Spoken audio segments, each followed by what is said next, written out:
إذا المرء لا يرعاك إلا تكلفا فدعه ولا تكثر عليه التأسفا. توكلت في رزقي على الله خالقي، وأيقنت أن الله لا شك رازقي، وما يك من رزقي فليس يفوتني ولو كان في قاع البحار العوامق، سيأتي به الله. إذا المرء لا يرعاك إلا تكلفا فدعه ولا تكثر عليه التأسفا. توكلت في رزقي على الله خالقي، وأيقنت أن الله لا شك رازقي، وما يك من رزقي فليس يفوتني ولو.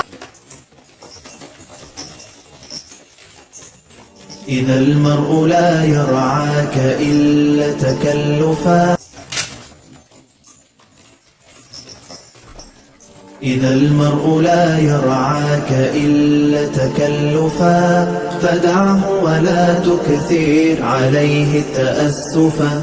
توكلت في رزقي على الله خالقي، وأيقنت أن الله لا شك رازقي، وما يك من رزقي فليس يفوتني ولو كان في قاع البحار العوامق، سيأتي به الله العظيم بفضله، ولو لم يكن مني اللسان بناطقي، ففي أي شيء تذهب النفس حسرة وقد قسم الرحمن رزق الخلائق، وقد قسم الرحمن رزق الخلائق.